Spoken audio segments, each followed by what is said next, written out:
მოგესალმებით, ეს არის მილენიალი, მე კი ნუკლი შოშიაშვილი გახლავართ. დღეს მექნება მონოლოგი. მონოლოგი შეეხება ისეთ საკითხებს, რაც დღეს მიმდინარეობს და იმას თუ როგორ შეიძლება შეიცვალოს სამყარო. ზოგადად ჩვენ ვცხოვრობთ გარდამავალ პერიოდში და ვხედავთ აი ამ გარდამავალ პერიოდის გავლენებს საქართველოს. დღესაც შეიძლება აქციები გაგრძელდეს, სწორედ ახლა ემზადებიან დღეს და ხვალ, რომ ჩაშალონ, ეგრევე ვთქვათ, პარლამენტის შეკრება, ჩაშალონ ის, რომ ახალი პრეზიდენტი აირჩიონ და ესა ბოლო მცდელობა მოკლედ ევრომაიდანის. როგორც საუბრობდი, ევრომაიდანი დამარცხდებოდა, ის უკვე მილევად პროცესშია და ამას აქვს საკუთარი მიზეზები, რატომაც მარცხდება ევრომაიდანი. ევრომაიდანი მარცხდება იმიტომ, რომ იცვლება გლობალური წესრიგი. თუმცა ბევრ სახელმწიფოებში რჩება ჯერ კიდევ ლიბერალური ჰეგემონია. საქმე იმაშია, რომ ჩინეთი, რომელიც ახორციელებს საკუთარ გეოპოლიტიკურ პროექტს, შუა დერეფანს, მას სჭირდება არა მარტო აზიის ქვეყნები, როგორიც არის ყაზახეთი, როგორიც არის აზერბაიჯანი, არამედ მას სჭირდება აღმოსავლეთ ევროპის ქვეყნები. მათ შორის საქართველო, მათ შორის რუმინეთი.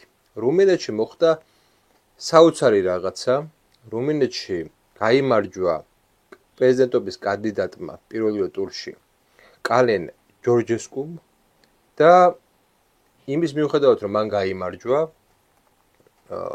უზენაესმა სასამართლომ პირველ ტურის შედეგები გააუქმა. ბათილად ცნო.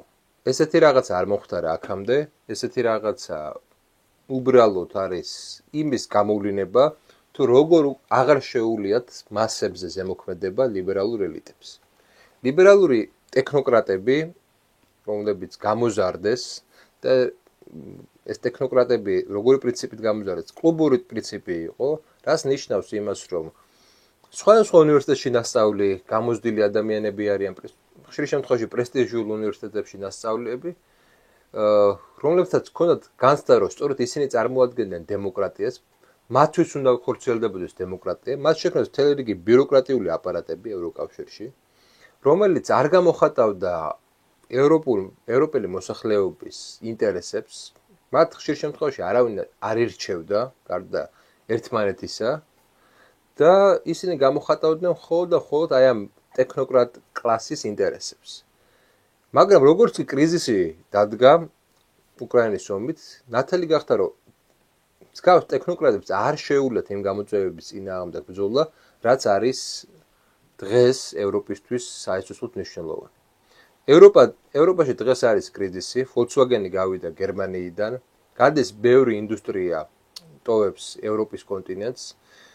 ამის მიზეზი არის ის, რომ თუ კი აქამდე ევროპული ინდუსტრიები საზრდოობდნენ იაფი რუსული ენერგორესურსებით და რუსეთი იაფად აწვდიდა მათ ენერგორესურსებს. ენერგორესურსების ფასები როგორც კი გაიზარდა, ევროპული ინდუსტრიებმა დაიწყეს ესე ვთქვათ, გადინება პირველ რიგში შეერთებულ შტატებში და მეორე რიგში ისინი ცდილობენ ასევე სხვა ქვეყნებში გავიდნენ. აღმოჩნდა ძალიან ისეთი მნიშვნელოვანი რაღაცა აღმოჩნდა, რომ ბუნებრივი რესურსები არის მაინც წამყვანი. ჰოლივუდი, პრესტიჟი, ეს ყველა ფორმა, რომელიც აქამდე რაღაცა მნიშვნელოვან გავლენას ახდენს საზოგადოებაში, დაკარგა ეს მნიშვნელოვანი გავლენები და თურმე მნიშვნელოვანი ყოფილა ხორბალი, თურმე მნიშვნელოვანი ყოფილა რკინა, თურმე მნიშვნელოვანი ყოფილა ურანი, თურმე მნიშვნელოვანი ყოფილა გაზი, ნავთობი. ეს ყველაფერი თურმე იმდენად მნიშვნელოვანი ყოფილა, რომ ესეთ გეოპოლიტიკური დაპირისპირების დროს ვის აქვს ეს რესურსები, მას აქვს უპირატესობა. ეხლა აღმოჩნდა, რომ სწორედ საუდის არაბეთი, რომელიც საკუთარ ფასებს თვითონ არეგულირებს, უკვე ყიდის საკუთარ ნავთობს არა დოლარზე, არამედ უკვე ეროვნულ ვალუტაზე ჩინეთთან, ხო? ჩვენ ხედავთ იმას, რომ მთელი ეს დასავლური ტექნოკრატიული სამყარო რაზეც იდგა, ანუ პრესტიჟულობით ნიშნებზე, ეს პრესტიჟულობით ნიშნები ინგრევა. ანუ ზედნაშენია ამის ინგრევა. და ისინი მიდიან რადიკალურ ზომებს. ისინი უპირისპირდებიან დემოკრატიას და ამის ფონზე ჩნდება მეორე ძალები თვითონ ევროპაში პირველ რიგში. ამ ძალებს ახლა გამოხატავს ამერიკაში ტრამპი, ხოლო ევროპაში ორბანი. და ეს როგორი ტიპები არიან? არც ტრამპს არ უსწავლია რაღაც პრესტიჟულ განსაკუთრებულ სასწავლებელში.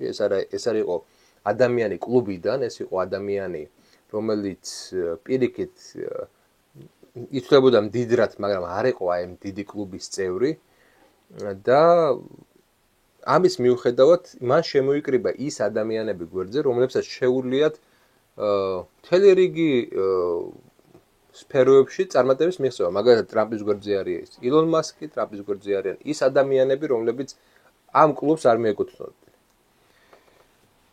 და ჩვენ ვხედავთ, რომ ესეთი ადამიანები, მათ შორის ორბანი ხო, რომელმაც დახურა სოროსის უნივერსიტეტი ბუდაპეშტში. აქამდე უნგრეთი ითვლებოდა აი სწორედ ცენტრად, სოროსის ცენტრად. იქ იყო ცენტრალური ევროპის უნივერსიტეტი, იქ სწავლობდნენ და იქ ქმნიდნენ კადრებს, მათ შორის ჩვენთანაც აბსოლუტურად დიდი ნაწილი ბიუროკრატიის აქვს ნასწავლი ცენტრალური ევროპის უნივერსიტეტში. NGO-ების დიდი ნაწილი სწორედ მან დააქვს ნასწავლი. ორბანმა დახურა ეს უნივერსიტეტი, იძულებული იყო სოროსი გადაეტანა ეს უნივერსიტეტი სხვა ქვეყანაში და ნათელია, რომ იწყება სხვა შემოbrunება და საზოგადოება ესეთი ადამიანების გვერდზე არიან. რუმინეთში გაუქმდა არჩევნები მხოლოდ იმიტომ, რომ კანდიდატი, რომელიც არ გამოხატავს ლიბერალურ ჰეგემონიას, ლიბერალურ იდეებს და მას უწოდებენ ხშირად ულტრამემარჯვენეს, თუმცა უნდა ითქვას, რომ ეს არ არის ულტრამემარჯვენე, ეს არის პრინციპში ადამიანი, რომელიც იმ სუვერენიტეტულ ხაზს მიყვება, რაც არის დღეს აღმოსავლეთ ევროპაში პრიორიტეტული, კონკრეტულად ორბანთან მიმართებაში. ის დემოკრატიული მექანიზმებით ვერ შეაჩერეს. ამიტომ არა დემოკრატიული მექანიზმებით, აი უზენაესმა სასამართლომ, აი ამიტომ აქვს სწორედ დღეს ამიტომ ხორციელდება ქართულ სასამართლოზე თავდასხმა. ქართულ სასამართლოზე თავდასხმა ხორციელდება, იმიტომ რომ ამერიკელების ხელში და არა მარტო ამერიკელების, სხვა ძალების ხელში იყოს ჩვენი სასამართლო, რომელიც გააუქმებს იმ არჩევნების შედეგებს, რომელიც არ მოეწონებათ გარეთ. გახსოვდეთ, სასამართლოზე შეიძლება მთელი რიგი პრეტენზიები გაგვაჩნდეს, მაგრამ ქვეყნები, რომლებიც არ აკრიტიკებდნენ სააკაშვილის დროინდელ სასამართლოს, დღეს დაიწყეს აქტიური კრიტიკა. ამ კრიტიკის საგანი არის სწორედ ის, რომ ის სასამართლო არ ემსახურება სხვა ქვეყნებს. გვახსოვს უბრალოდ მოსამართლე და პროკურორის განცხადებები, რომ ამერიკის საელჩოდან დაურეკეს მას ჩვენ და მისცეს შენიშვნა. გვახსოვს ასევე ის პროცესი, როდესაც მოსამართლეების შეუჩერეს ვიზები და არ მისცეს საშუალება ამერიკაში შესულიყვნენ. ეს რატომ ხდება? იმ შემთხვევაში ექნებოდათ ჩვენ მოსამართლეებს კომფორტული გარემო, თუ კი ისინი იქნებოდნენ სხვა ქვეყნის მოსამსახურეები და ახლა წარმოვიდგინოთ, რომ მართლა ის სასამართლო რეფორმა გატარდა, რაც აი ამ ლიბერალებს უნდათ. რა იქნებოდა დღეს საქართველოში? ქართულმა ოცნებამ, რომელმაც გაიმარჯვა არჩევნებში და რომელიცაც ჰქონდა საკმაოდ ფართე მხარდაჭერა, საზოგადოებრივი მხარდაჭერა, ამ არჩევნებს მაინც გამოაცხადებდნენ გაყალბებულად. რუმინეთში როგორ მოხდა? რა მიზეზით მოხდა? პირველი მიზეზი იყო ის, რომ თურმე TikTok-ში იყო, ესე იგი, fake account-ები და ამ fake account-ებმა შეცვალეს საზოგადოებრივი აზრი. აი წარმოგვიდგენიათ, აი TikTok-ში ყოფმა, ესე იგი TikTok-ში, აი მე რო დავარეგისტრირო რამოდენიმე account-ი და იქ შექმნა რამოდენიმე პლატფორმა, ხო? სხვა პლატფორმა. თურმე ეს არის დანაშაული და ამის გამო შეიძლება პრეზიდენტობის კანდიდატი ან პარტიას გააუქმონ შედეგები. ეს ისე მიანიშნებს, რომ სოციალური მედიაც კი მათ ხელში არ არის და სოციალური მედიის კონტროლი მათ უნდათ. მე ერთ-ერთ გადაცემაში საუბრობდი იმაზე, რომ ლიბერალური დემოკრატია მუშაობს მხოლოდ იმ შემთხვევაში, თუ კი ისინი ახდენენ საზოგადოებრივი აზრის განწყობების შექმნას.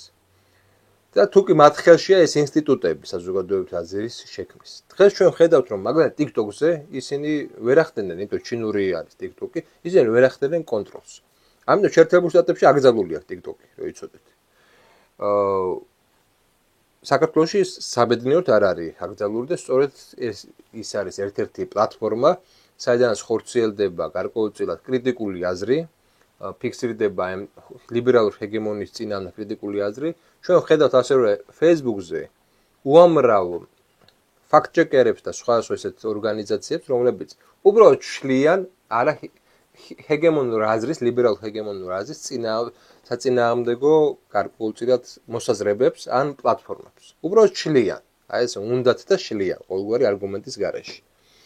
და მოგდის უბრალოდ ესეთი წერილი, რომ თქვენი კონტენტი არ შეესაბამება ჩვენი საზოგადოების ესე იგი წესებს. კონკრეტულად რა დაარღვია, ამაზე აღარ მოგდის მე უკვე. არანაირი ახსნა განმარტება. აი ესეთი ცინიკური სისტემა არის. და სწორედ ამიტომ, რომ რუმინეთში მოხდა TikTok-ის fake account-ების აღმოჩენა, ესე ვთქვათ, ეს გახდა მიზეზი, თუ რატომაც გააუქმებს პირველ ტურში გაიმარჯვა. ხო?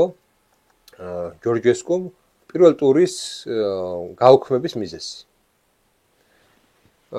შესაბამისად, ეხლა ჩვენ ხედავთ, რატომ მოხდა ეს ასე ვთქვათ რუმინეთში. რუმინეთში არის ამერიკული სამხედრო ბაზა. რუმინეთში არის ძალიან დიდი გავლენები ამერიკელების და ის რომ საქართველოში არ არის ამერიკული სამხედრო ბაზა, ეს გვაძლევს იმის საშუალებას სწორედ, რომ აქ დემოკრატიული ინსტიტუტები შევინარჩუნოთ.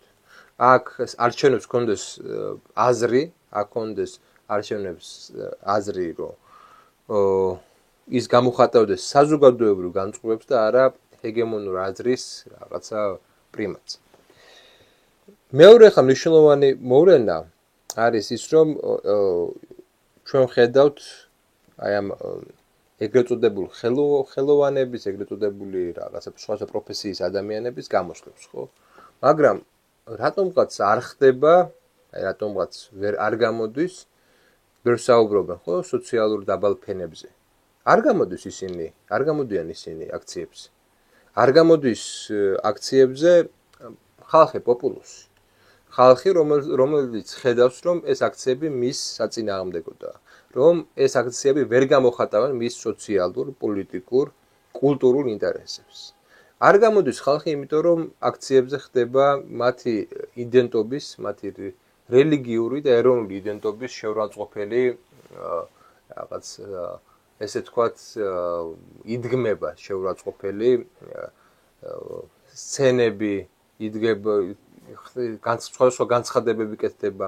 თუნდაც ის კუბოს დაწვა, ხო, სადაც გამოსახული იყო ქრისტე, ხო?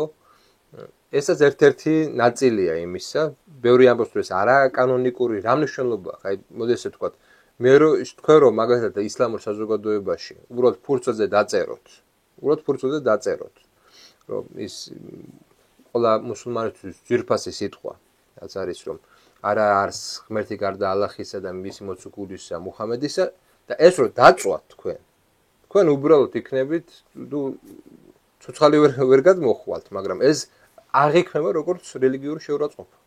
ეს აღიქმება და არავინ არ ამბობს, რომ ეს ნაწერი რაღაცა ის არის, რა ქვია, კანონიკური. როგორც მაგალითად, თქვენ რო აიღოთ ორი ჯოხი და გააკეთოთ ჯვარი და მე ის დაწვათ, ის მიუხედავად რომ შეიძლება არ იყოს კანონიკური ჯვარი, ხო? ესაც რელიგიური შეურაცხყოფაა.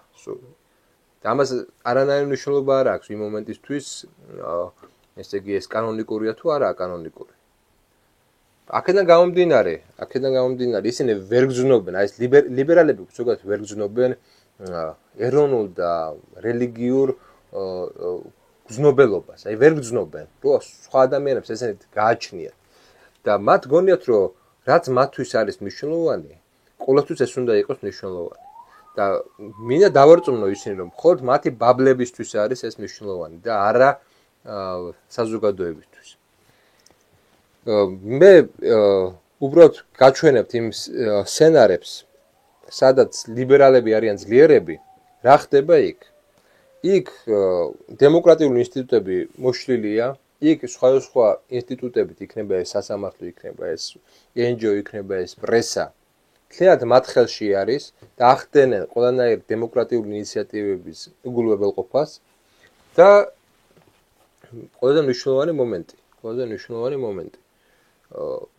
ჩვენმა პრეზიდენტმა იკადრა ეს. აი როგორ შეიძლება ჩვენ გქონდეს, ესე იგი დემოკრატიული სისტემა, როდესაც ჩვენ ვერევით სხვის არჩევნებში, ხო? ჩვენმა პრეზიდენტმა იკადრა ის, რომ მაგალითად რუმინეთში ჯორჯესკუს უწოდა პრორუსი ლიდერი, ხო? კანდიდატი და აშკარად მხარი დაუჭირა ელენა ლასკონის კანდიდატურას, რომელიც არის რაღაც ლიბერალური ფრთის წარმომადგენელი.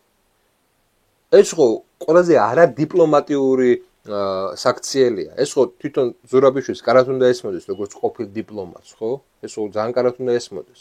მაგრამ ჩვენ ხედავთ აი ამ საერთაშორისო ლიბერალური ჰეგემონიის ზეწოლად და ჩვენ ხედავთ ვის უჭერს თვითონ ზურაბიშვილი მხარს და რა უნდა მას. ჩვენ ძალიან კარად ხედავთ ამას. ეს არის ერთი კლასი, რომელიც ჩვენ დაგვიყენეს. ჩვენ პრეზიდენტი აქამდე არ ყოლია. ჩვენ ყავდა დაყენებული ადამიანი, სხვის ხელით შემოსული ადამიანი, რომელიც ჩვენ იძულებული ვიყავით, იმიტომ რომ სუვერენულობის რაღაც დოზა არ ქონდა და რესურსი არ ქონდა იმდენი, რომ ჩვენ ყოლოდა ჩვენი პრეზიდენტი. ვინც ყავდა ისინი კი გადააგდეს ზოგადად ჩვენ ისტორიაში. თუ კი რაღაც სუვერენულობის რაღაც ნიშნები ქონდათ, ისინი ჩამოაგდეს და მათი ბედი მთლად კარად არ წავიდა, ხო?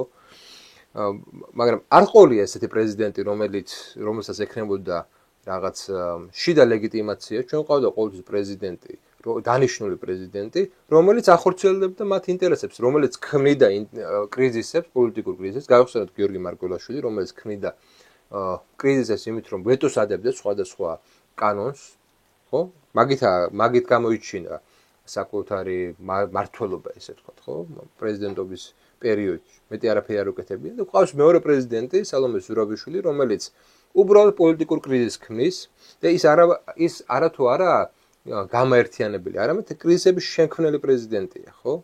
და ეხლა გასაგებია, რომ როდესაც ეს პრეზიდენტის ბერკეტი ხელიდან ეცლებათ, დღეს და ხვალე ისინი მაქსიმალურს გააკეთებენ იმისთვის, რომ შექმნან იმის განცდა, რომ ახალი არჩეული პრეზიდენტი, საქართველოს პრეზიდენტი, გამოაჩენა არალეგიტიმურად და ლეგიტიმაცია მიცემ მხოლოდ და მხოლოდ იმ ადამიანს, რომელიც მათ გეგმებს ახორციელებს.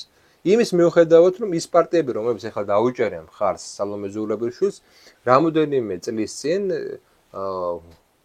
აგინებდნენ, საუბრობდნენ მასზე როგორც რუსეთის აგენტზე, საუბრობდნენ მასზე როგორც მოღალატეზე, რეზიდენტზე და მაშინ ისინი არ აღიარებდნენ მის ლეგიტიმაციას. არავინ მაშინ არც ერთი ოპოზიციონერი მაშინ არ აღიარებდა მის ლეგიტიმაციას. დღეს ეს ქალი თურმე ყოფილა მათი პრეზიდენტი, მათთვის ერთადერთი ლეგიტიმაციის წყარო, ხო? კარად აჩვენებს თუ რა თამაში მიმდინარეობს. ეხლა თავარი რა არის? როგორ იცვლება სამყარო? სამყარო იცვლება ისე, რომ შეიძლება ზოგ ქვეყანაში უფრო გვიან, ზოგ ქვეყანაში უფრო ადრე, მაგრამ მოდის სხვა ტიპები ხელისუფლებაში. ქართული საზოგადოებაში, ქართული ოცნება, ეს არის იმის გაგრძელება, აბსოლუტური გაგრძელება, ეს არის აბსოლუტურად დასავლური მოვლენა, ეს არის ტრამპის, ორბანის გაგრძელება არის ქართული ოცნება. თუკი ყველაზე დასავლეთით, ევროპის ყველაზე დასავლეთ ცივილიზაციის ყველაზე დასავლეთთან შეერთებულ შტატებში არის ტრამპი, მის ყველაზე აღმოსავლეთით არის ქართული ოცნება. და ეს არის ერთი პოლიტიკური ძალა. ეს არის კონსერვატიული შემოbrunება, დაწყებული როგორ კონსერვატიული შემოbrunება, ის კანონები, რა კანონებიც არის მიღებული, ეს არის აბსოლუტურად იმ ლოგიკის გაგრძელება, რასაც შეიძლება უწოდოთ კონსერვატიული შემოbrunება, ხო? იქნება ეს ოჯახური ფასეულობები, იქნება ეს გენდერის განსაზღვრა, აი ტრამპმაც თქვა, რომ და მიიღო უკვე დადგენილება, რომ არსებობს მხოლოდ ორი გენდერი, მამაკაცი და ქალი. ეს არ უთქვავს ნუკლი შოშიაშვილს, ეს არ უთქვავს რომელიმე ქართველ რაღაც კონსერვატორს ან მოაზროვნეს ეს თქვა ტრამპმა და ეს თქვა უკვე დაამტკიცა ამერიკის სენატმაც, ხო? შესაბამისად, ჩვენ გვაქვს რეალობა, სადაც ის კულტურული პოლიტიკები, რომლებიც ძალით ესე იგი გვახვევდნენ თავს, ეს ყველაფერი წარსულს ბარდება. მოდის დემოკრატიის ეპოქა. ოღონდ ეგ როგორი დემოკრატია? და ეს შეიძლება არ იყოს იდეალური დემოკრატიის მოდელი. მე მესმის, რომ ჩვენ უახლოეს ისტორიიდან ევროპის ჩვენ გვსწრაფ ამ შემთხვევაში ევროპის უახლოესი ისტორიიდან. აი 60-იანი წლების, 70-იანი წლების დემოკრატიასთან შედარებით დღევანდელი დღე აბსოლუტურად გაუარესებულია. მე ძალიან კარგად მესმის, რომ ის პერიოდი, რომელიც იყო ცივი ომის დროს ევროპულ დემოკრატიებში, იყო გაცილებით მაღალი ხარისხის, ვიდრე ეს დღეს არის, მაგრამ მოდით შევადაროთ, ესე იგი, განსხვავება. 1991 წლიდან დღემდე უთანასწორობის დონე ამერიკაში და ევროპაში, ამერიკაში 99%-ით გაიზარდა, ევროპაში გაიზარდა 48%-ით უთანასწორობის დონე.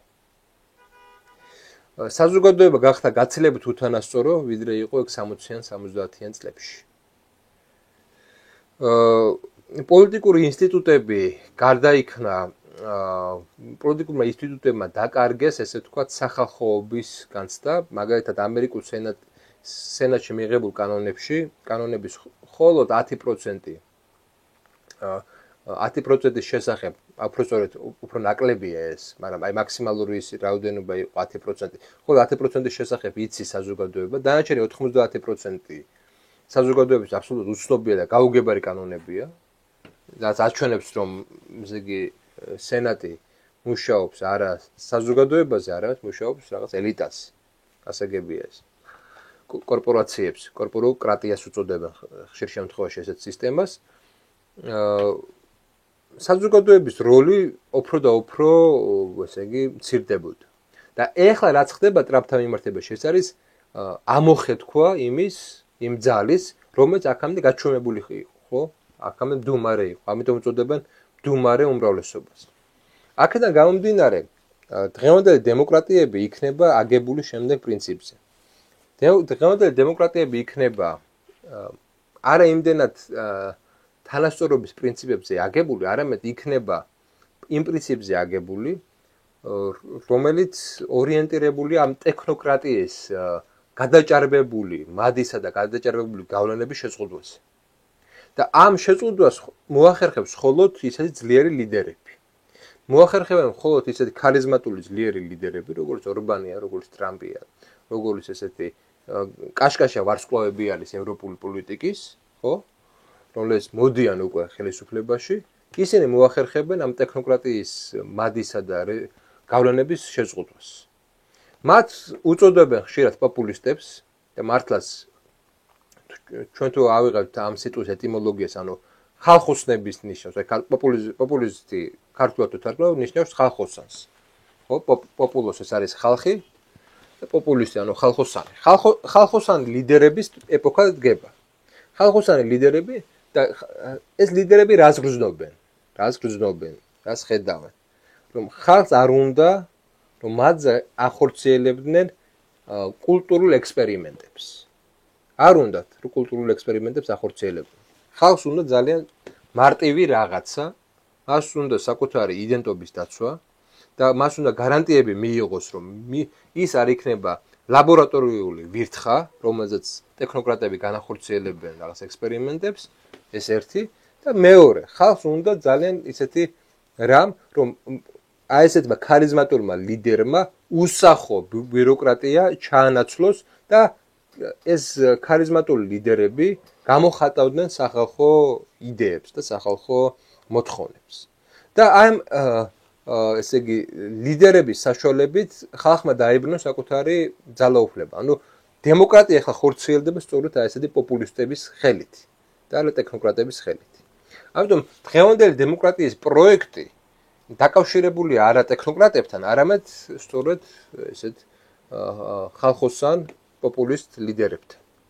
საქართველოში ცოტა უცნაურადაა ამ მხრივ საქმე, იმიტომ რომ ესეთი, მოდი ესე ვთქვათ, ფიგურა როგორც ორბანია, არ ყავს ერთი მხრივ, მაგრამ ჩვენ გვაქვს პარტია, რომელიც იმეორებს იმ გეზს, რაც აქვს ორბანს. ჩვენ გვაქვს უკვე ეს ინსტიტუციურად ყალიბდება ის, რაც ევროპაში არის ჩამოკიდებული ლიდერებს, ხო? ჩვენთან ეს ინსტიტუციურად ფორმირდება. ამის გარდა რა პროცესი არის დაწყებული? რატომღაც ტექნოკრატებმა დაიჟერეს, რომ ისინი შეუცვლელები არიან.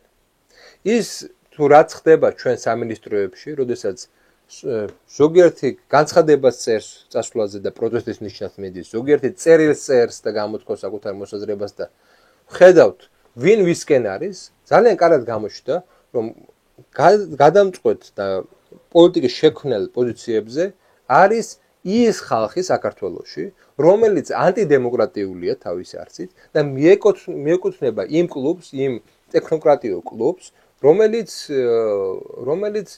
პრინციპში ჩვენი უსაფრთხოების, ჩვენი ეგზისტენციური მდგომარეობის წერია. აქედან გამომდინარე, ძალიან ესე იგი პოზიციების ძალიან ესე მკაფიო დაფიქსირება აქამდე რატომ იყო პრობლემური ეს, იმიტომ რომ ისინი ჩუმად იყვნენ და ჩუმად აკეთებდნენ საკუთარ სამინისტროებში იმას, რაც ამ საერთო კლუბის მიზანი იყო, ხო? და ეხლა როგორ არის მაგალითად რა მიიღეს, აი მაგალითად სუვერენობის აბსოლუტური დანგრევა, ხო?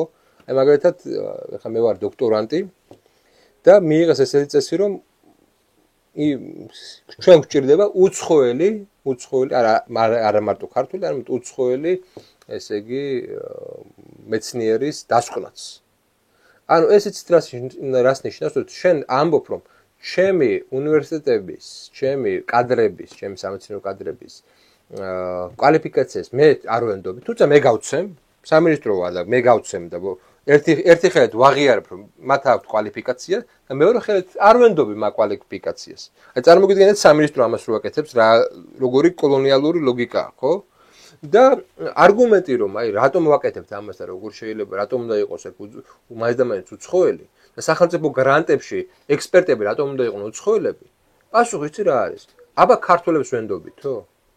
ეს აი წარმოგიდგენიათ, აი აბა ქართველებს ვენდობით, როგორი დამოკიდებულება იყო თავად სამინისტროებში. როგორი დამოკიდებულებაა თავად სამინისტროებში. რუსთაველის ფონდი, რომელიც არის სახელმწიფო ფონდი, სამეცნიერო ფონდი, იქ რო შეიტანოს თქვენ რომელიმე კვლევაზე და ეს იყოს სახელმწიფოსთვის მნიშვნელოვანი. აი მაგალითად ვამბობ. იყო ესეთი კვლევა, ეგ ვიცი მე, იყო ესეთი კვლევა შეტანილი, რომელიცაც უნდა მოიკვლიო საქართველოში არსებული რელიგიური უმცირესობების და ეთნიკური უმცირესობების სხვა განვითარების დინამიკა. თუ რა ნარატივები შემოდის, როგორ იცვლება მათი განწყობები, როგორი ტენდენციებია, როგორი შეიძლება ეს იყოს 10 წლის შემდეგ და ასე შემდეგ. აი წარმოიდგინეთ, ესეთი კვლევა როგორ საისუხლოს ჭირდება სახელმწიფოს, იმიტომ რომ იცოდეს თუ რა ხდება მასში. და მეორე კვლევა იყო, რომ აი ზოგადი ესეთი სახელწოდებით საქართველოს სოციალური უფლებები. აი ჯერ ესეთი დაკონკრეტებულიც არ არის. და ერთი ქულით დამარცხდა, მხოლოდ იმიტომ, რომ უცხოელმა ექსპერტმა დაუწერა ამას უფრო მეტი ქულა ვიდრე მეორეს.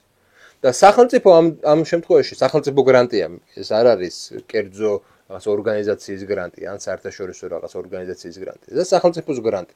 სახელმწიფო ვერ დაადგინა რა არის მისთვის მნიშვნელოვანი. აი თქვენ წარმოგიდგენიათ, როგორი კოლონიალური სისტემა არის საქართველოში?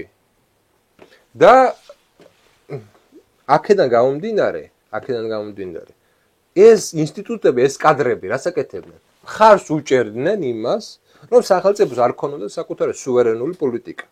ამ კადრების შედეგია ის, რომ ესეთი რაღაცები შეეწერა. მე ხლა ერთეული შემთხვევებს ვამბობ, რომელიც აი თვალში საცემია. ამის გარდა, აი საჯარო დისკურსი ავიღოთ. საჯარო დისკურსში ძალიან კარგად ჩანს, თუ რა საკითხებია მნიშვნელოვანი. ესე იგი, იმის მაგივრად, რომ ოპოზიცია, ან ჩვენი პოლიტიკური კლასი ამ შემთხვევაში, საუბრობდეს იმაზე, თუ რა ხდება ჩვენ ირგვლივ. მათ შორის ოკუპირებულ ტერიტორიაზე, აფხაზეთში. აფხაზეთში ძალიან საინტერესო მოვლენები ხდება. პირველი ის, რომ ისინი სექტემბრიდან ვეღარ გასცემენ ხელფასებს ძალოვანი სტრუქტურების ვერ იღებენ ხელფასებს. შუქი უკვე ელექტროენერგია მიეწოდებათ გრაფიკით. აქამდე გრაფიკით ქონდათ, მაგრამ ეხლა აქვთ უფრო კატ რეჟიმში, ისინი ვერ იხდიან ამას. და ფიქრობდნენ იმაზე, თუ როგორი პოლიტიკა უნდა შეიმუშაოს ქართულმა სახელმწიფომ, მე მინდა ერთი რაღაცა გითხრათ. აფხაზებთან და ოსებთან მიმართებაში თუ არ იქნება პოლიტიკური კონსენსუსი, ანუ ეს არა მარტო სამთავრობო პოლიტიკის ესე იგი ხაზი. ოპოზიციაც უნდა იყოს თანახმა ამ პოლიტიკის გატარებაზე. ოპოზიციამ არ უნდა აწარმოოს რაღაცა დივერსია ამ პოლიტიკაზე, იმიტომ რომ მნიშვნელოვანია საზოგადოების კონსოლიდაცია ესეთ საკითხებზე. ხო? ეს თუ არ არის კონსოლიდირებული ესეთი საკითხები და ჩვენ ნახეთ რომ თუნდაც სიტყვიერ დისკურსში ოპოზიციის მომხრეებისგან და ზოგიერთ ოპოზიციონერებისგან არის ესე საუბარი, რომ ესეთი მოცემული აფხაზეთების რა შეჭირდება, ესე არ გვინდა აფხაზეთი და ეშენიათ იმებს, რომ ოცნების დროს შეიძლება ტერიტორიული მთლიანობა აღდგეს, ხო? ეშენიათ მათ, ესეთი რაღაცა, წარმოუდგენელი რაღაცა, იმიტომ რომ ოცნებას დაეწერება ქულები. წარმოუდგენთ როგორი ანტისახელმწიფოებრივი განწყობები აქვთ მათ რა. ესე იგი, თუ არ იქნება ერთიანი პოლიტიკა, წარმოუდგენელია რაღაცა სერიოზული შედეგი მივიღოთ. იმიტომ რომ ყოველთვის გვეყოლება შიდა დივერსანტი, რომელიც დალაგებულ, ნენელამ ძიმედ შეიძლება, მაგრამ ჩვენი სასიკეთო პროცესები აბსოლუტურად გააფუჭოს და მე წარმოაჩინოს ქართული მხარე როგორც ფაშისტებად, როგორც აგრესორებად აფხაზურ და ოსურ საზოგადოების თვალში. და ეს ამის გაკეთება შეუძლია ოპოზიციას. ამიტომ ძალიან ესეთი მნიშვნელოვანია, რომ ოპოზიცია, ჩვენი პოლიტიკური კლასი მნიშვნელობა არ აქვს, ეს იქნება ოპოზიციის სამთავრობო კლასი რაღაცეებზე, აი მინიმალურ რაღაცეებზე იყოს შეთანხმებული. იმისთვის რომ იყოს შეთანხმებული, უნდა ვაკვირდებოდეთ და ამაზე მსჯელობდეთ, ხო? დღეს მიმდინარეობს აფხაზეთში პროცესი, რომელიც ქართულმა მხარემ შეიძლება სათავეში გამოიყენოს. ეს არა, მე არ ვამბობ, რომ ამას 100%-ით გამოიყენებს მეთქი. სისულელია ეს, ამის მტკიცებაც კი, მაგრამ ის რომ ჩვენ გვეძლევა ჩვენი ინიციატივების განხორციელების საშუალება და სიტუაცია გვაძლევს ამის საშუალებას. ეს ფაქტია. და ამაზე არ მიდის საუბარი. ამაზე დუმს პოლიტიკური კლასი, ამაზე დუმს ოპოზიცია, არ საუბრობს ამაზე და საერთოდ არ არის ამ საკითხებზე საერთოდ საუბარი. თუმცა ნუ ვიტყვით იმაზე პერფორმანს აქცია შეუძლიათ ეგრეთ წოდებულ საზღვარზე მოაწყონ აქეთ ამ მხარეს, თუ კი დაცულები არიან, რა თქმა უნდა, პერფორმანს მოაწყობენ და რაღაცა პათეტიკურ სიტყვითაც გამოვლენ ტელევიზიაში, თუ როგორი ოკუპანტია რუსეთი და ასე შემდეგ. მაგრამ აი ეს რაც პოლიტიკურმა პარტიამ, პოლიტიკურმა კლასმა უნდა გააკეთოს, ანუ პოლიტიკა რომ უნდა აწარმოოს, ხო? შეთავაზოს და თვითონ იყოს ინიციატორი შეთავაზების. ამაზე კაი რა იქნება.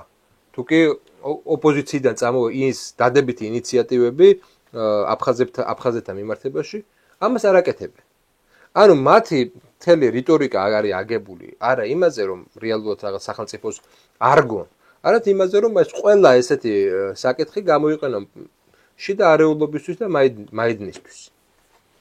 ამას ემატება კიდე ერთი მნიშვნელოვანი მოვლენა, ჩვენ ნახეთ სირიაში რა ხდება. და ჩვენ სირიის ამბებმა გამოაჩინა გლობალური პოლიტიკის აბსოლუტური ცინიზმი. სირიაში იმათ ვისაც უწოდებდნენ ტერორისტებს, ისინი მოვიდნენ ხელისუფლებაში და დღეს ამერიკის პოზიცია როგორია? თუ კი ორ რაღაცას გააკეთებს ეს ხელისუფლება, რომელსაც ახალი ხელისუფლება, თუ კი ის აღიარებს ისრაელს და ის ესე იგი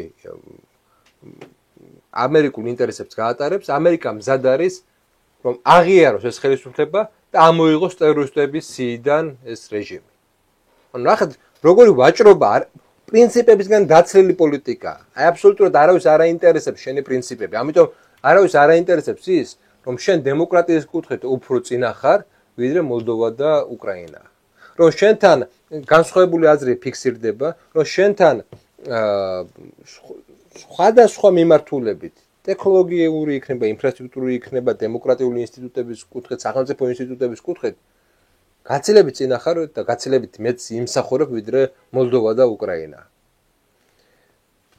არ არსებობს ესეთი არგუმენტები, იმიტომ რომ ჩვენ ვცხოვრობთ აი ვაჭრების პერიოდში, როდესაც სადაც პრინციპები აბსოლუტურად უგულებელ ყოფილია და შენ შეგიძლია ტერორისტებთანაც შეხვიდე მოლაპარაკებებში და თუ კი ეს ტერორისტები შენთვის სასურველ პოლიტიკურ შედეგს დადებენ, ის აღიარო და თქვა რომ თურმე ესენი ტერორისტები კი არ ყოფილან, არამედ აი ხალხის ნების სერიალი ხალხის ნების გამტარი ყოფილა. ამის გარდა ჩვენ ხედავთ რომ თურქული გავლენები ძალიან გაიზარდა სირიაში, თურქული გავლენები და ჩვენ იმის მიუხედავად რომ ეს აშკარად რუსული პოლიტიკის ჩავარდნა, რუსები კი შევიდნენ მოლაპარაკებებში და უკვე გაჩნდა სტატიები, რომ რუსები ინარჩუნებენ იქ თავის საზღვაო ფლოტს. ანუ ერთი მხრივ ისრაელმა, მეორე მხრივ თურქეთმა, მესამე მხრივ ამერიკა, მეოთხე მხრივ რუსეთმა საკუთარი პოლიტიკა განახორციელა სირიაში, საბოლოო ჯამში და ყველა მიიღო ის, რაც უნდოდა.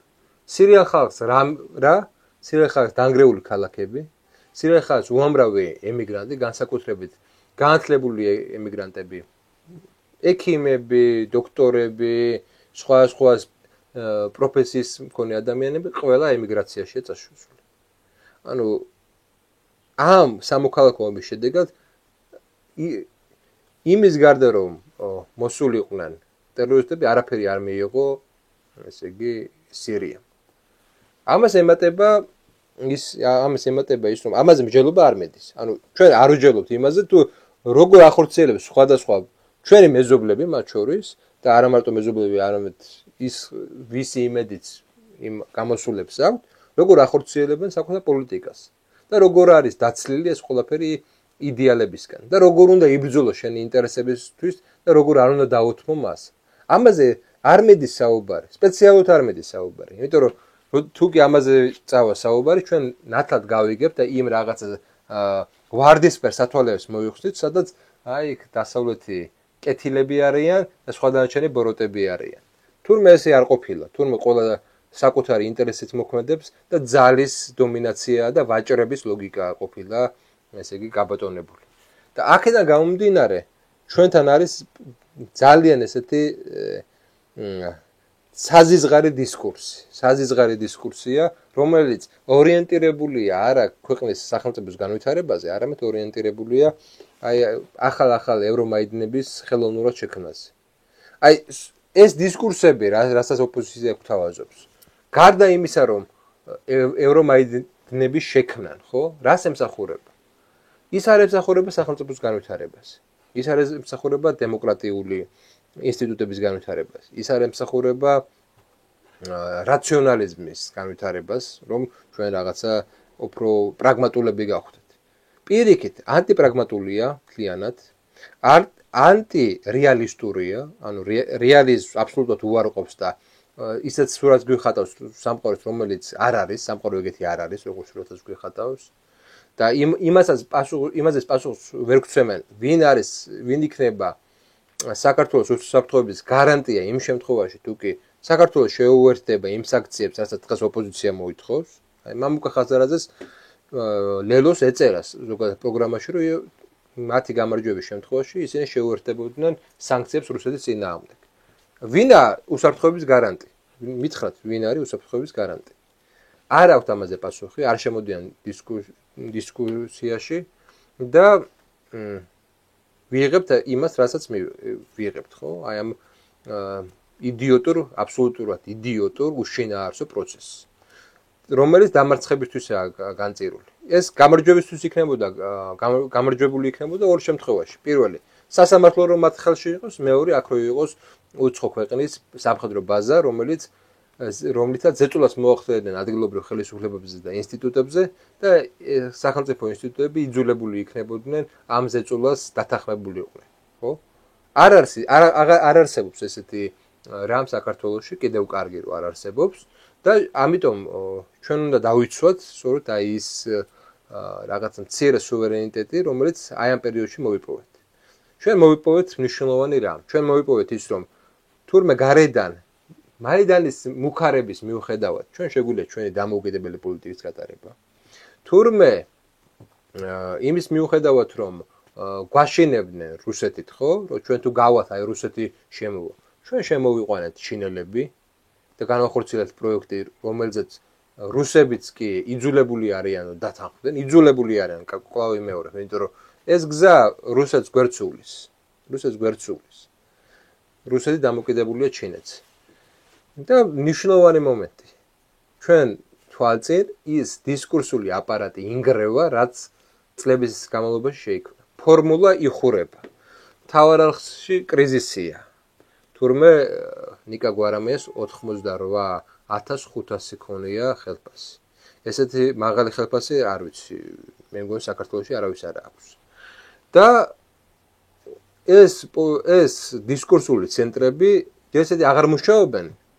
მეორე ეხურებიან. ეს მიანიშნებს მხოლოდ ერთ რამეს, რომ თვითონ დასავლეთში და თვითონ იმ ცენტრში, ტექნოკრატიულ ცენტრში აღარ არის იმის რესურსი, რომ ეს პროცესი, ესე ვთქვათ, მუდმივად ყვებო, იმის მიუხედავად წარმატება მოაქვს თუ არა.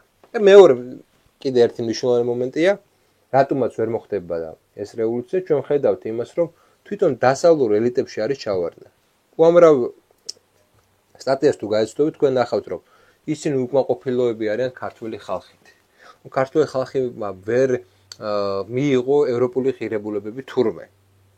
ესე იგი ადამიანებს, ესე იგი აქვთ ამხელა სიმდიდრე აქვს, ამხელა გავლენები აქვს, ვერ განახორციელებს საკუთარი პოლიტიკა, რაზე მიანიშნებს ეს, იცით? რომ თვითონ არიან არაკომპეტენტურები და თავიანთ არაკომპეტენტურობას აბრალებენ ქართულ ხალხს. თვითონ დებენ ისეთ პოლიტიკურ პარტიებზე და ისეთ პოლიტიკურ ფიგურებზე ფსონს, რომელსაც არ შეუძლიათ წარმატების მოტანა.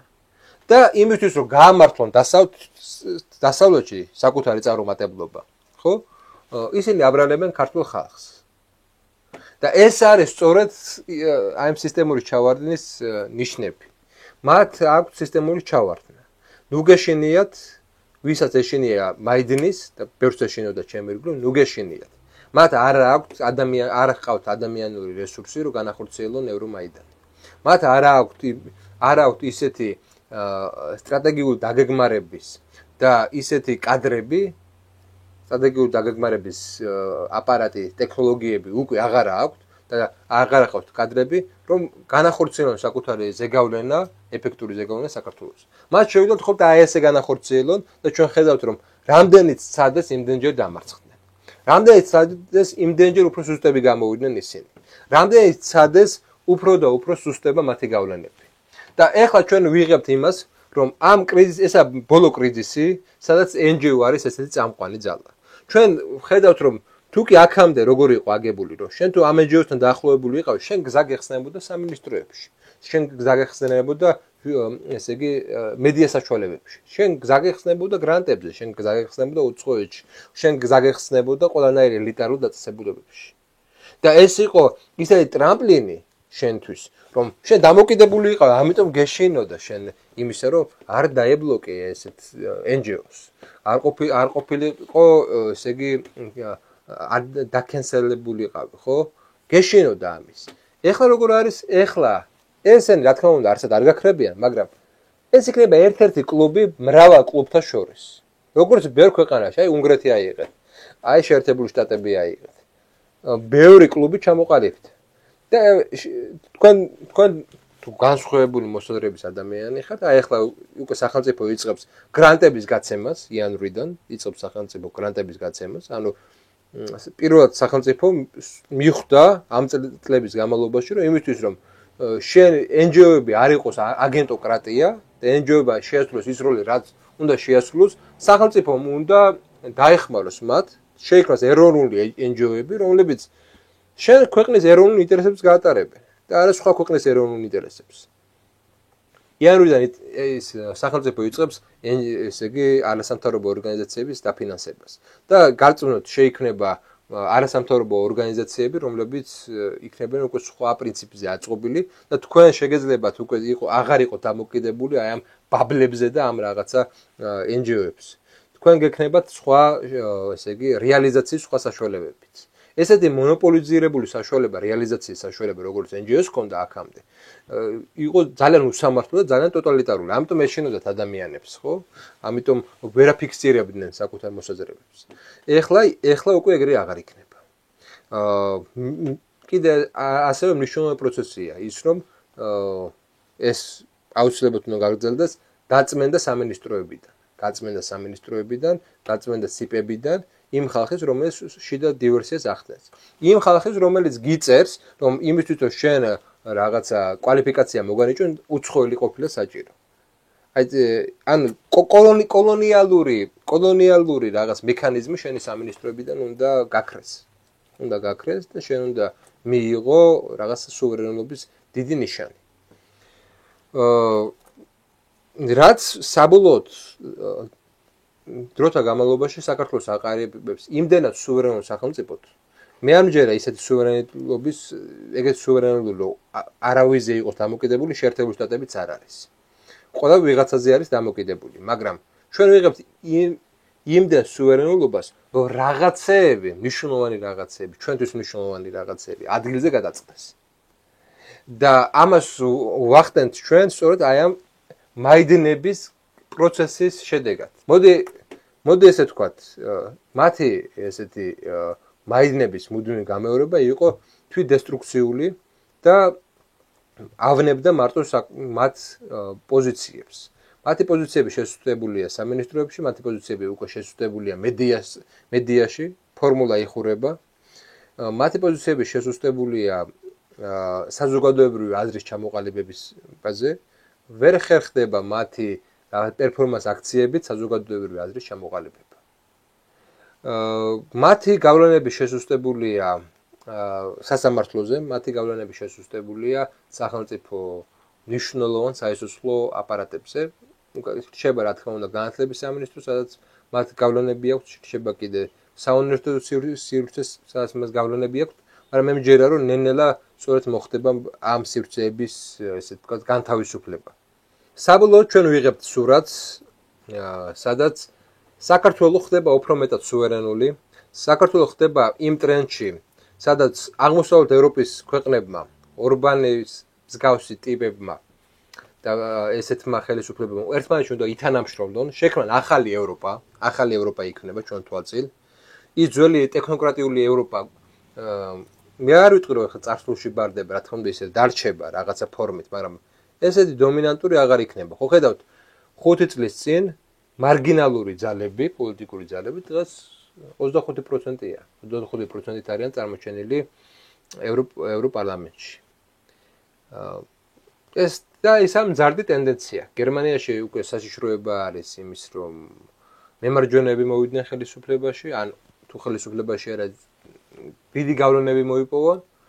აღმოსავლეთ ევროპაში, ყველგან აბსოლუტურად აღმოსავლეთ ევროპის ქვეყნებში, ყველგან მემარჯვენე ლიდერები იმარჯვებენ და ხელოვნურად ხდება, ესე იგი, შეჩერება ამ პროცესის, როგორც რუმინეთში მოხდა და ეს პროცესი არის შეუქცევადი. კი, სადღაც ესე დროებით შეაჩერებენ, სადღაც პრობლემები შეუქმნიან, მაგრამ ტალღა იმ ხელაზე არის ეს კონსერვატიული ტალღა, რომ შეუძლებელია ახლა ამის შეჩერება. მოდის ესე ვთქვათ კონსერვატიზმის 10 წლეული.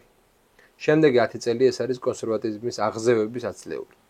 მე ვერ გეტყვით ამ 10 წლის ბოლოს რა იქნება, რა რეალობა იქნება, მაგრამ ეს კონსერვატიზმის აღზევება გამოხატავს იმას, რომ ძველი პოლიტიკური წესრიგი თავრდება და იწყება ახალი პოლიტიკური წესრიგი. და იწყება გადაწყობა ამ ახალ პოლიტიკურ წესრიგზე. ამ გადაწყობის შედეგად მე მინდა უბრალოდ გითხრათ, საქართველოსთვის ეს არის კარგი.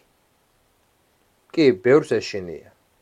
ბევრს ეშინია, რომ ის რაღაცა ის პატარა უსაფრთხოების ილუზია რაც ქონდა, ეს ილუზია იყო, მინდა შეგახსენოთ და არ იყო ეგ არანაირი რეალური უსაფრთხოება, შეიძლება ეს ილუზია დავკარგოთ. მაგრამ სამაგეროდ ჩვენ ვიღებთ დიდ აბრეშუმის გზას, ჩვენ ვიღებთ პოლიტიკურ სუვერენიტეტს, ჩვენ ვიღებთ პოტენციალს, რომ ჩვენი ეკონომიკური და სოციალური მდგომარეობა გაუმჯობესდეს საგრძნობლად. და რაც მნიშვნელოვანია, ჩვენი პარტნიორები ხდებიან დონალდ ტრამპის ამერიკა, ჩვენი პარტნიორი ხდება ყველა ის ევროპული სახელმწიფო, რომელიც დღეს კბილებით გვიცავს და არ აძლევს ტექნოკრატებს იმის საშუალებას, რომ საქართველოს დასანქციონდეს, საქართველოს იყოს, ესე ვთქვათ, თავდასხმის ობიექტი. და თქვენ, რომლებსაც გინდათ ევროპაში სიარული, სწორედ აი ამ ადამიანების დამსახურებაა, რომ თქვენ უვიზოთ ახლა დადიხართ ევროპაში. და არა ტექნოკრატებს. ტექნოკრატების ახლა ნება რო იყოს, დღესვე თქვენ უბრალოდ გაგიუქმნებდნენ უვიზო მიმოსვლას.